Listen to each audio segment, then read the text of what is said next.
Yes, Virginia, this is a podcast. We're your hosts, Leslie and Jamie. Episode 1, While Shepherds Watch Their Flocks. This episode should be coming to you on Tuesday, the 1st of December, 2020. So we both love Christmas, and I wanted to do a non-fictional podcast, and I preferred more scripted content to non-scripted content, but we also wanted to maintain the same sort of spontaneity.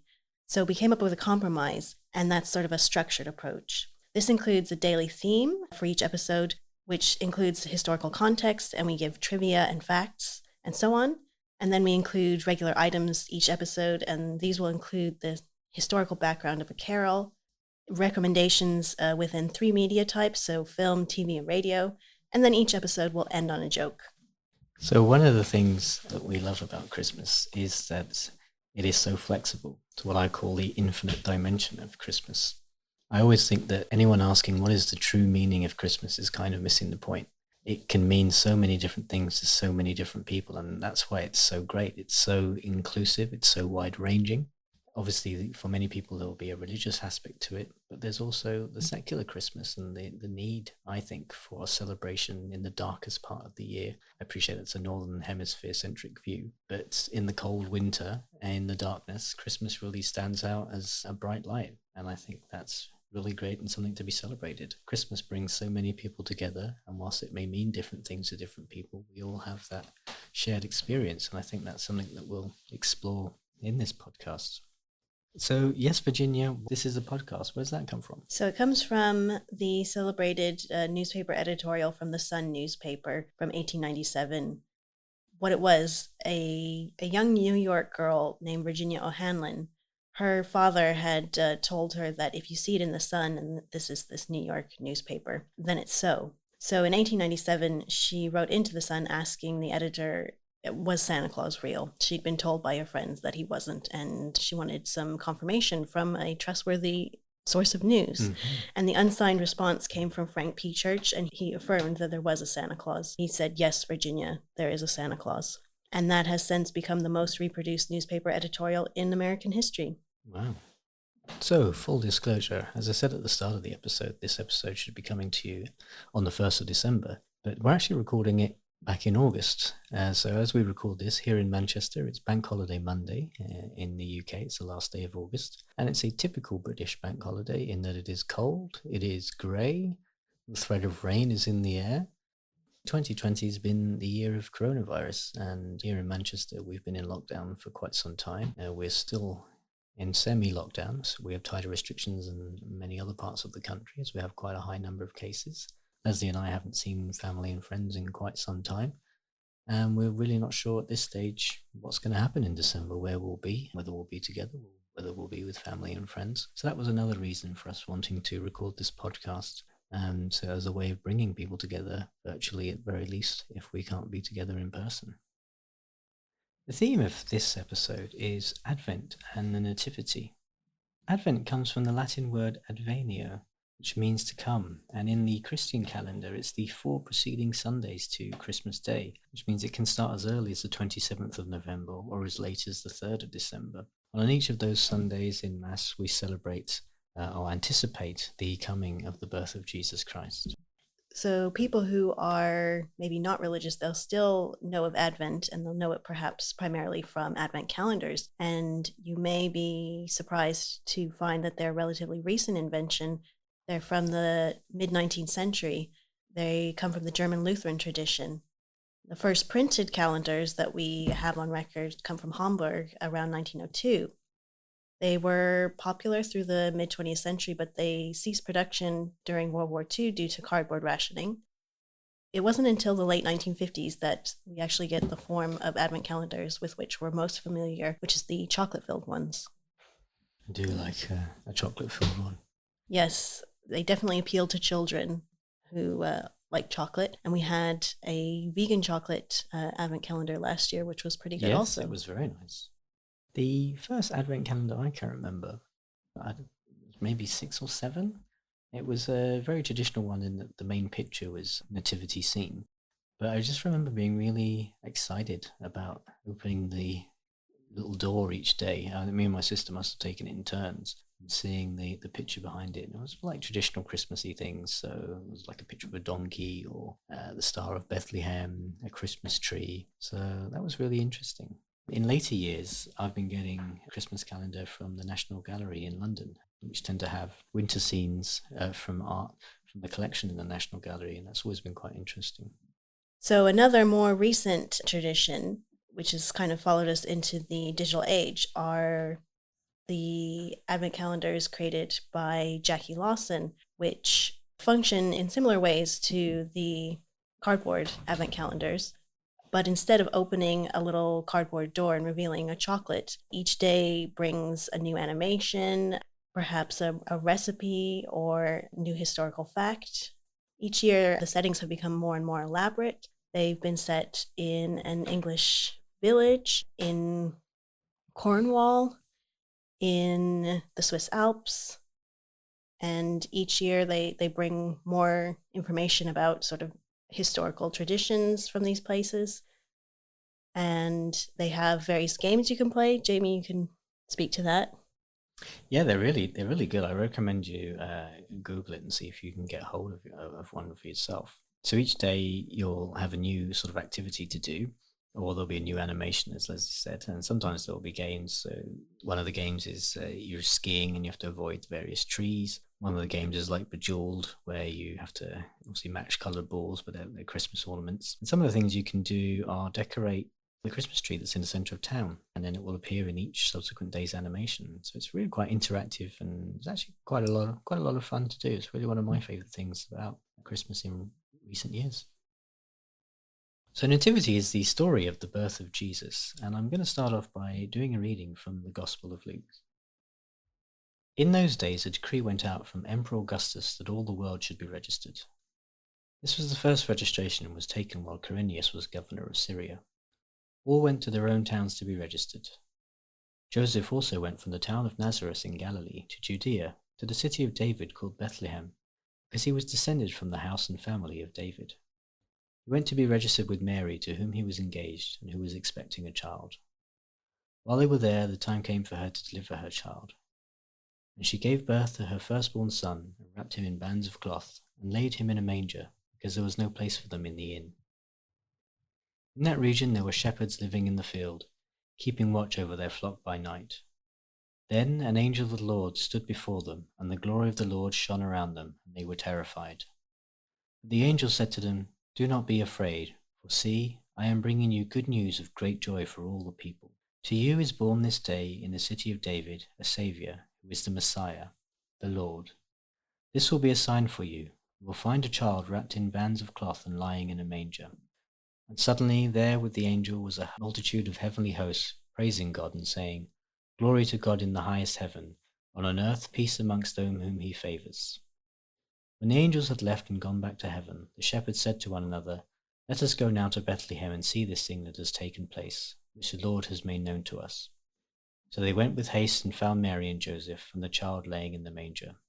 When they saw this, they made known what had been told to them about the child, and all who heard it were amazed at what the shepherds told them. But Mary treasured all these words and pondered them in her heart. The shepherds returned, glorifying and praising God for all they had heard and seen, as it had been told to them.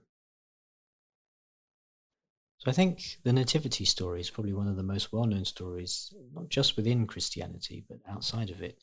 And yet there's so much that we think we know that actually isn't there in the original story. For example, where was the donkey? You might ask, where were the wise men? So in the Bible, the story of Jesus' birth is actually only told in two of the four Gospels, the Gospel of Matthew and the Gospel of Luke. Both of those Gospels tell the story of the angel appearing to Mary and telling her that she will bear a child. But only the Gospel of Matthew tells Joseph's side of the story, where an angel appears to him in a dream and reassures him that this is the Son of God. Luke, as we just heard, has the story of the census, there being no room at the inn, and the angels appearing to shepherds. The Gospel of Matthew, however, takes place after Jesus has already been born and features the wise men, or the Magi, who turn up and ask King Herod, where is the newborn king? There's no mention in the Gospel of Matthew about how many wise men there are, but we just tend to assume that there were three. And this was probably based on the fact that there were three gifts given to Jesus: the gold, the frankincense, and the myrrh. And that has produced, no doubt, a generation of people who have asked them, well, what is myrrh? So myrrh is a type of natural gum or resin which comes from a tree which is very common in the Arabian Peninsula and has been used as incense, perfume, or medicine. It appears later in the Bible in the crucifixion story as a balm which is applied to the body of the Christ. So I suppose it's seen as foreshadowing the story and the life that Jesus will live. And frankincense is a perfume. That's right, and Yeah. it's used in many services as an incense. So when was Jesus actually born? Obviously, we celebrate it in present years on the 25th of December. In the Western church. In the Western church. But there's nothing to actually say in the Bible when that was. And in the fact that there are shepherds out in the fields with their sheep and with lambs actually suggests that the birth of Jesus took place in the spring rather than the depths of winter. It's actually in the year 350 AD that Pope Julius I declared that the 25th of December would be when the Feast of Nativity would be celebrated. Other dates that had been suggested for it was the 6th of January or the 25th of March. The 25th of December was at that point associated with the cult of Mithras, and Mithras was originally a Persian deity. His cult had been taken up and really popularized by the Roman military. And so it was very popular at the time, and it makes sense why that date might be adopted and sort of co-opted to capitalize on the existing associations with that date. One of the other important parts of the story is the Star of Bethlehem, the star that appears in the sky that the wise men follow in the first place. And we can ask a question about whether there's any sort of astronomical evidence for whether there was such a phenomenon. Was it a comet, for example? We do have recorded in the 5th century in China, Chinese scientists observed a comet that was visible for over 70 days. So it's quite possible the Star of Bethlehem was something very similar. So there's much more in terms of questions that you can interrogate in terms of the biblical archaeology, and it's something that we're both quite interested in, and we'll provide links to where you can read more and learn more about that. But fast forwarding slightly in time, we will now sort of discuss the nativity scene, the recreated nativity scene based on this original nativity. The first recorded use of this we have is in a church in Rome in the 10th century, but it was later popularized by St. Francis of Assisi in the 13th century, in 1220, in fact. And he was inspired to recreate the nativity scene after a visit to Bethlehem, and he saw how people celebrated there. So he asked Pope Honorius III for permission to recreate the scene in a cave in the town of Greccio, where he was living at the time. And it proved to be so popular that it's the beginning of the much smaller, they tend to be tabletop recreations of the nativity scene, although we do get larger life-size ones as well. Well, my uncle, who lives in Florida, had a very elaborate nativity scene. One year I spent Christmas with him. He had a whole mountaintop scene with caves and trees and forests and lots of animals. And one of the funniest things to me was that he had a zip wire attached to the scene. So on Christmas Eve, had a little figure of Jesus, and he tapped it so it went down on the zip wire and appeared in the middle of the stable on Christmas Day. We've got nativity scenes in my house when we were growing up. My dad actually built a little stable himself, and then the background came, I think, from the back of a cereal box that was doing a nativity scene. And then we've got little figurines as well. And one year, the camel was misplaced. That's another thing that doesn't appear in the Bible. There's no mention of camels, but we tend to associate those with nativity scenes. So I substituted with a giraffe, which some people felt was a bit irreverent, but I felt was the closest thing that we had to a camel to include in the scene. And me and Leslie also have a nice little nativity thing. I don't quite know how you describe it. It's almost like a picture frame with a diorama inside it. Yeah, and it lights up, and it's got water and things, so it kind of has glitter. So it kind of sparkles. Yeah, and it's quite mesmerizing. It is mesmerizing because the glitter does catch the light, and because it's constantly moving because there's a motor inside. If it had been snow, then it would be like a diorama picture frame snow globe, but it's not snow, it's glitter. Sort of like a snow globe. What I do is when this comes out, closer to the time, we'll have our decorations out, so I can film a little video and put it on the Facebook group. And yeah, I really love nativity scenes. So yes, please send us, if you have one in your own home, please send us the pictures on the Less of Two Weevils Facebook page, please.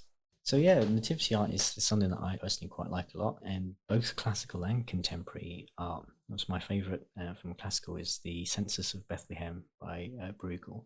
But in contemporary terms, it's still quite a popular subject. Two of my favourites. One is the Adoration by Rakib Shaw, which we saw in the Whitworth Gallery in Manchester, and it's done as a response to a painting by Jan Gossart.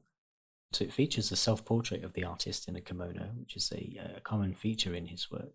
He's in this painting taking the role of Mary. Jesus is a puppy, and the wise men are hyenas. It's quite a striking picture. It's quite macabre. It's very colourful. Yeah, it really leaves you thinking. And then another one I really like is by a Facebook artist called Jim Will Paint It. Check out his page on Facebook. And this one is called Jesus Sleeping Away in a Manger. Obviously features the traditional Mary and Joseph and the baby Jesus, but it's taking place in a pret-a-manger, which is a sandwich shop in the UK. The police have been called. The staff are looking very bemused at what's happening. There's a donkey defecating on the floor of the pret-a-manger. The wise men are represented by celebrities such as Stephen Fry and Brian Cox, and punningly, the shepherds are Sybil Shepherd and Ben Shepherd. Talking of that defecating donkey, there's also a tradition of defecation in nativity scenes in Spain, in the Catalan region to be precise. There's a figure called El Cagagne, or in English, the Crapper. And basically, it's a little figurine of a peasant boy who's just defecating in the corner. It's usually hidden away in nativity scenes, and the idea is to try and spot it. And we're not quite sure where the tradition comes from. There are some people who say that the peasant boy was so poor that the only thing he could offer as a gift was his own feces. There are some who say that the whole idea of it is to bring a sense of humility to the scene. You know, quite obviously, nativity scenes can be quite grandiose in some areas, quite overwhelming or over the top, and the idea is that this brings a level of humanity, a level of humility to proceedings. And it's quite a popular tradition now. Figurines of famous people are substituted now, so you can get obviously Pope Francis I, Donald Trump, you know, any world leader. And as my friend says in his book, which we'll discuss in a later episode, the only thing worse than being portrayed defecating in the corner of a manger scene is not being so famous enough that you're portrayed defecating in the corner of a manger scene. On a very different tack, in France, there's also a related form to the crèche or the nativity scene. It's called berceau, and these were small frame scenes of a wax Christ child on a field of flowers and later lace. And these were popularized in the 18th century. And as the 18th century wore on, they became more elaborate and more diorama-like scenes, preceded by the crèche provençale, from the late 17th century, which were larger, as the name would suggest, originated from Provence. But there are no physical traces left of these, whereas the berceau, you can still find them in museum collections in France.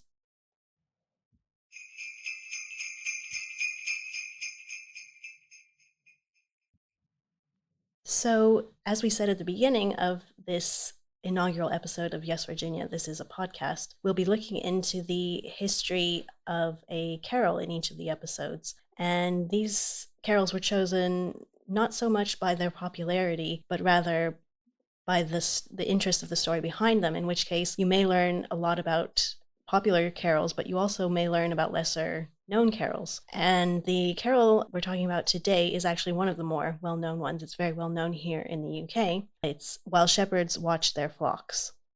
And we'll talk about the lyrics first. Now, they were generally considered to have been written by Nahum Tate, who was the poet laureate of England. He was declared laureate in 1692. And if you look at the lyrics, they're a pretty clear paraphrase of Luke, so the reading that Jamie gave earlier. These lyrics were first published in 1700. It was the first, and for 82 years, the only Christmas hymn permitted in Anglican services. So in the Church of England services, or as they're known in the US, Episcopalian, which really accounts for why it is a very well-known carol in the UK to this day. So we've established the lyrics, and like many of the carols that we'll discuss, there's more than one tune associated with this carol. In fact, there are up to 100 tunes that have been associated with these particular lyrics by Nahum Tate. I'm going to talk about the two most popular tunes that have been associated. The first one tends to be a little bit more popular, a little bit more heard in the US, and it's the music for the aria Non vi appace in questo day by George Friedrich Handel from his opera Siroe, but much more popular in the UK, and indeed you're very likely to hear this tune in the UK, is a traditional tune, and it dates from at least the 16th century, called Winchester Old. The tune and the lyrics, this combination, were first joined together in 1861 and published in a collection called Hymns, Ancient and Modern. And there's kind of a sad postscript to this story. Nahum Tate became a debtor towards the end of his life, and he died in Mint Street, which is off of Borough High Street in Southwark in London. He was hiding from his creditors. And he was, in fact, buried in St. George the Martyr, there in Borough High Street, which has connections with Dickens, which we'll talk about later. This would be a perfect time to play the carol for you, but of course, the music and lyrics of many of these carols are copyrighted, and we are just making this podcast on our kitchen table, so that's why you won't hear them. If you are familiar with the carol, then please sing along at home. If you've never heard it, then Google, YouTube, they'll have arrangements of these carols for you to listen to. When I was a kid, and this goes back quite some time as well, because I'm sure that my father and his sister also did this when they were kids, because I'm sure it was from my dad and my aunt that I first heard this. We would sing the lyrics while shepherds washed their socks at night, all seated round the tub. So today's film recommendation is The Christmas Candle. This is a 2013 British-American co-production, which is about a 19th century priest experiencing a crisis of faith who comes to a village where they believe that their Christmas candle is blessed by an angel. It was filmed in location in a village called Biddlestone in Wiltshire and at a Jacobean manor house in the Cotswolds. Quite interesting. It's not film, but I quite like it. It's got an interesting cast, which includes Sylvester McCoy and Susan Boyle, who obviously sings in the movie, as you would expect. In the film, there's an angel, or at least a belief that the Christmas candle is blessed and that it will grant the wishes of whoever needs it. But the priest is quite a modern priest in that sense. He's wanting to bring electricity to the village. He's wanting to update the ideas and bring them away from perhaps a more superstitious bent. But yeah, in the end, he is also really in need of a Christmas miracle. And this movie is available to rent on Prime. So Amazon Prime. Operative word there being rent rather than available to stream for free. And we should point out that as we're based in the UK, we're only going to be giving recommendations where to find these things on platforms available in the UK. Hopefully they are available in the US as well, but you'll have to do your own search engine to find that.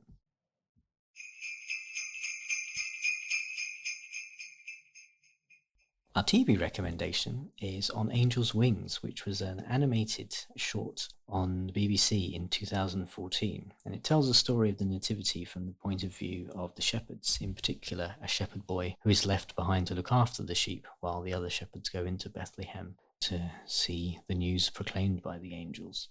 Quite nice animated piece, I think. I quite like the design of the angels. It's aimed more at a younger audience, but it's quite sweet, I think. Yeah, it's simple, but it responds to the story that you read again in the gospel, and it's got relatable characters. It's not on iPlayer at the moment, but as I said at the start, we are recording this in August. By the time it's December, it's very likely that this will be on iPlayer, if not, in fact, repeated on the BBC at some point.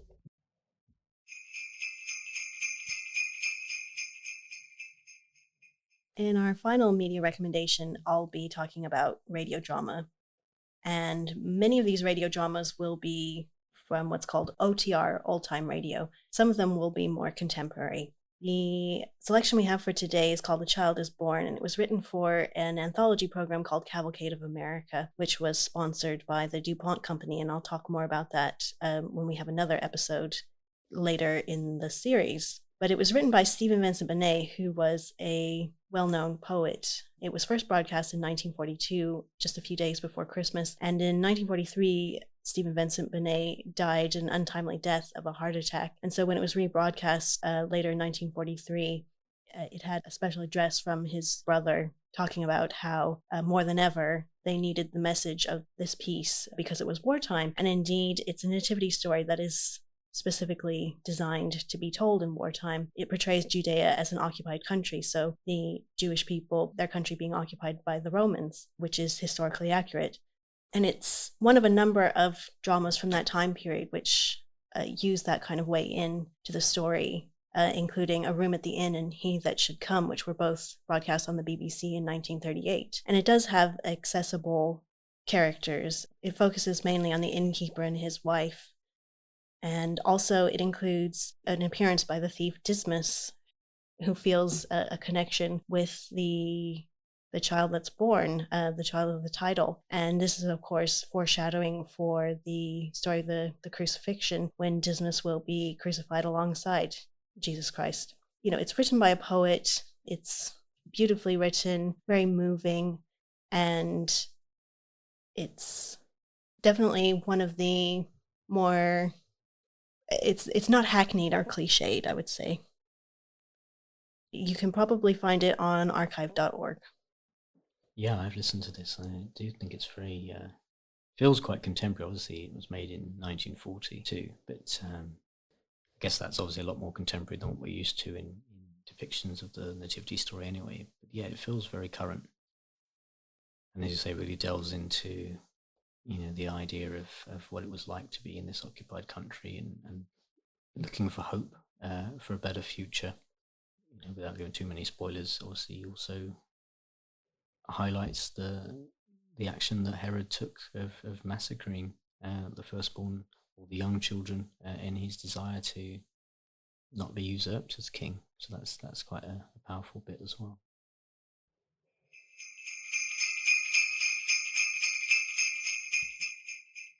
So thank you for listening to the first of our 24 podcasts. We're aiming to get one out each day, and we hope you enjoy them. It's been fun for us to do them. So we're going to end each episode on a Christmas cracker joke. And so for the benefit of our American audience, I should probably explain what a Christmas cracker is. So they're not food, as the name might imply. They're actually just something how to describe them. So they're a sort of cardboard tube that's wrapped up in very colourful paper. And inside will be I think the word for it is a fire snap, maybe just a snap. So you have the Christmas cracker with the meal. So they're placed on the table. And before you start eating, you pass the cracker around between you and the person sitting next to you. And you pull from either end. And that will cause the cardboard tube to tear apart and for the snap to crack. That's where the cracker noise comes from. So like a little sort of firework sound. Inside the cracker, you'll usually find a paper hat, which you are legally required to wear at your Christmas meal. If you don't, it's treason, I think, in the UK. And there's also a little novelty gift. It's usually something very silly. It could be like a tape measure or a playing card or something like that, or a little plastic animal that you can't really do anything with. Like a frog or fish tend to be quite popular. And they also include a joke, and the joke is always is meant to be bad. It's meant to be an awful joke. They're usually very pun based. They don't necessarily have to be Christmas themed, but with our podcast being what it is, we are going to do Christmas themed jokes. And I'd just like to say that the Christmas cracker is a very British thing.